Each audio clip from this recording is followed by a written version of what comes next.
دوستو السلام علیکم، ویلکم ٹو ریئلٹی ڈائری۔ دوستو آج کے اس ویڈیو میں ہم ارطغرل کے ایپیسوڈ نمبر 30 کے بارے میں بات کریں گے۔ دوستو جیسا کہ آپ لوگ جانتے ہیں کہ جیسے جیسے اس کی اگلی ایپیسوڈ آ رہی ہے یہ سیریل اتنا ہی دلچسپ اور دل فریب ہوتا جا رہا ہے۔ امید کرتے ہیں کہ آپ کو میری یہ ویڈیو پسند آئے گی اور روز کی اگلی ایپیسوڈ کے شارٹ ریویو سے باخبر رہنے کے لیے اور ہمارے ساتھ جڑے رہنے کے لیے ہمارے چینل ریئلٹی ڈائری کو سبسکرائب کریں۔ تو چلیے دوستو شروع کرتے ہیں۔ ناظرین جیسا کہ آپ نے پچھلے ایپیسوڈ میں دیکھا تھا کہ مارکوس اور ارطغرل آمنے سامنے ہوتے ہیں اور اس ایپیسوڈ میں ان کا مقابلہ شروع ہو جاتا ہے۔ مقابلے کے دوران ارطغرل غازی مارکوس کو گرا دیتا ہے اور کہتا ہے کہ اگر تمہارے بازی شل بھی ہو جائے تو میرے لیے اچھا ہے، مگر تم اپنی زبان نہ کھولو تو مجھے بند زبانیں کھولنا بھی آتا ہے۔ مارکوس کہتا ہے کہ آپ مجھ سے ایک لفظ بھی نہیں اگلوا سکتے اور ساتھ ہی زہر کھانے کی کوشش کرتا ہے، مگر ارطغرل اسے بچا لیتا ہے اور اسی دوران ارطغرل کا ایک ساتھی بھی شہید ہو جاتا ہے جن کا درد سب کو ہوتا ہے اور سب سے زیادہ کندوگلو کو اس کی شہادت سے درد پہنچتا ہے۔ اور پھر اچانک کچھ صلیبی سپاہی ارطغرل پر حملہ کرنے کے لیے آ جاتے ہیں، مگر ارطغرل تک پہنچنے سے پہلے آئکس اپنی تیر اندازی سے انہیں جہنم واصل کر دیتی ہے اور ارطغرل اسے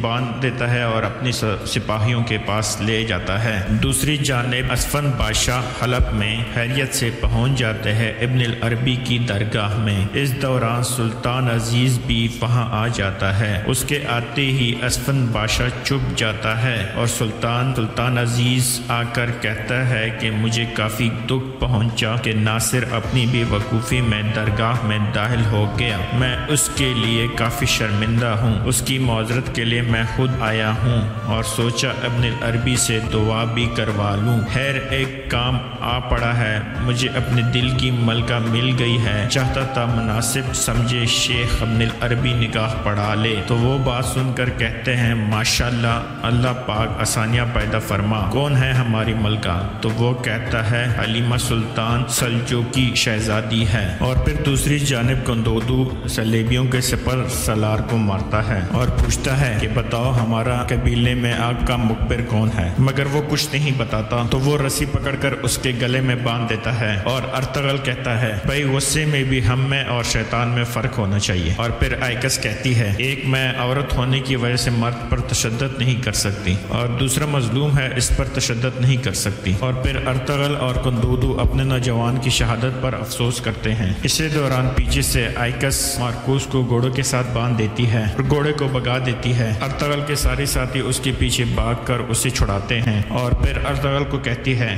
کہ جو کام میں اور آپ نہیں کر سکتے یہ گھوڑا کر جائے گا، اس سے اگلوانا ہے کہ ترکت کہاں پہ ہے۔ ارطغرل غصے میں کہتا ہے کیا کرے، زندہ رہے گا تو کچھ معلوم کریں گے۔ اور دوسری جانب آیا جان لیلا کے پاس آ کر کہتی ہے کہ بیٹی مجھ سے غلطی ہو گئی، میں تو سب کا بھلا چاہتی تھی، اس وجہ سے میں نے ایسا کیا۔ مگر لیلا کہتی ہے آیا جان ہمیں حلف اور بھائی دونوں کو صلیبیوں سے بچانا ہوگا۔ اور پھر آیا جان لیلا کو بتا دیتی ہے کہ سلطان العزیز حلیمہ سے شادی کرنا چاہتا ہے۔ اور پھر اسی دوران سلطان العزیز حلیمہ کے کمرے میں جاتا ہے اور شہزادہ نعمان سے کہتا ہے کہ مجھے آپ کی بیٹی سے اکیلے میں بات کرنی ہے۔ شہزادہ کہتا ہے کہ ٹھیک ہے میں باہر جاتا ہوں۔ تو سلطان العزیز حلیمہ سے کہتا ہے کہ حلیمہ میں تمہارے اپنی زبان سے اقرار سننا چاہتا ہوں، تمہارے بابا سلجوق کے ایک شہزادے ہیں، اس وقت ہماری شادی حلب کے اس افسردہ ماحول کو خوشگوار بنا دے گی، لیکن یہ تو ایک ظاہری وجہ ہے، لیکن اصل وجہ یہ ہے کہ میں حلیمہ آپ کو دل سے چاہتا ہوں۔ اس پر حلیمہ کہتی ہے کہ میری دلچسپی اس شادی میں صرف ظاہری وجوہات کی وجہ سے ہے اور اس کے لیے بھی میری ایک خواہش ہے، اگر آپ اسے پوری کر دیں تو شادی کے لیے میں اپنے آپ کو تیار کر پاؤں گی۔ سلطان العزیز حلیمہ سے کہتا ہے کہ مانگو جو کچھ مانگنا ہے، پورے حلب کو تمہارے نام کر دوں گا، سارے عیش و آرام کو تمہارے قدموں میں رکھ دوں گا، خدا گواہ ہے تم بولو۔ مگر حلیمہ بولتی ہے کہ آپ نے میرے بھائی شہزادے یگت کو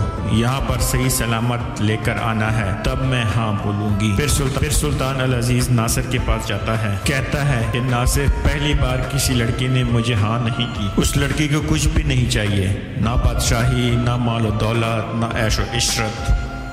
اس نے کہا ہے اگر آپ میرے بھائی کو آ کے لے آئے تو میری طرف سے ہاں ہے، مگر ناصر آپ کو تو یہ پتا ہے کہ یہ کام ناممکن ہے اور اس کے نہ کرنے کا ایک اچھا بہانہ ہے۔